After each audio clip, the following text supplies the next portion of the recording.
Yves Flamier, bonjour. Bonjour. Vous allez pouvoir nous parler justement du Mondial des métiers, 24e édition. On rappelle que vous êtes délégué régional académique à la formation et à l'orientation. Un Mondial des métiers cette année, une fois de plus, où règne la formation. On parle aussi avec les différentes lois qui sont passées sur les 3 dernières années qui sont importantes. Oui, en effet, l'orientation désormais encore plus que jamais, disons, est au cœur des préoccupations et alimente et complète les réformes, à la fois la réforme du lycée, dont on a beaucoup parlé, la réforme qu'on appelle transformation de la voie professionnelle. On se souvient de la loi pour l'orientation et la réussite des étudiants il y a 2 ans, qui sont effectivement des transformations de notre système et qui visent à mieux accompagner les jeunes, depuis le collège jusqu'à l'enseignement supérieur, avec un accompagnement renforcé pour des choix d'orientation plus éclairés et plus accompagnés sur la durée. Alors justement, on va parler de la loi sur le Parcoursup. Quel est le bilan aujourd'hui, en 2020 ? Alors le bilan de Parcoursup, il est traductible par le fait que dorénavant, toutes les formations, toutes les écoles veulent être sur Parcoursup. Je pense que ça, c'est le meilleur témoignage finalement du succès de Parcoursup et qui fait que, et on aura réussi notre objectif lorsque l'ensemble de l'offre de l'enseignement supérieur sera dans Parcoursup. Cette année, on a les IEP, les sciences politiques, on intègre l'apprentissage et le bilan de Parcoursup, c'est que si on fait des comparaisons avec les années antérieures, avec les années avant Parcoursup, eh bien on a davantage de jeunes qui ont qui ont intégré l'enseignement supérieur grâce à Parcoursup et grâce au fait qu'il y ait de plus en plus de formations sur Parcoursup, mais avec des réussites en première année de l'enseignement supérieur qui se sont améliorées. Ça, c'était l'objectif, c'est orientation et réussite des étudiants.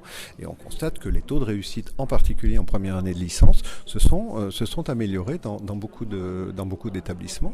Là où on avait parfois seulement 40% de passage en deuxième année, eh bien on observe des progressions. On est à 50%, on est à 55%.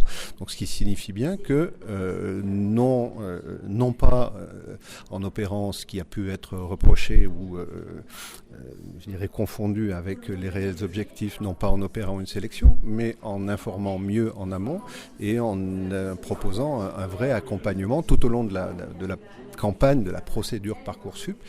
C'est aussi l'effet d'un accompagnement à l'orientation en amont. Et là, la réforme du lycée, la réforme de la voie générale, est aussi un facteur qui permet d'allonger le temps de l'orientation. C'est très important, le temps de l'orientation. Pour les élèves qui viennent visiter ce Mondial des métiers, également faire connaissance avec le monde de l'entreprise. On pense qu'il y a peut-être un manque là-dessus pour aujourd'hui une méconnaissance de certains métiers. Certainement, on en fait, j'oserais dire qu'on n'en fait jamais assez. Effectivement, une imprégnation, encore une fois, depuis le collège et puis tout au long de la scolarité avec le monde économique, avec le monde de l'entreprise, c'est très très important.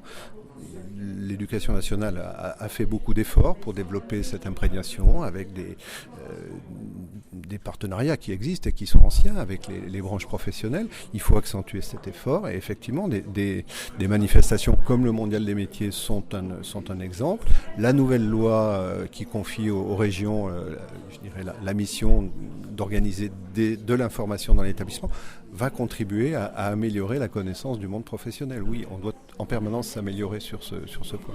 Avec une mise en situation, rencontre étudiants, collégiens et professionnels des différents secteurs d'activité. Ça, c'est le point fort du Mondial des métiers, c'est le vécu, disons.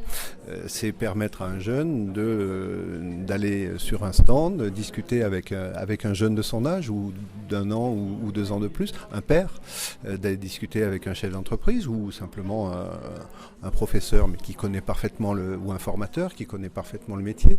Donc l'originalité du Mondial des métiers, c'est le vécu de la situation professionnelle et du métier.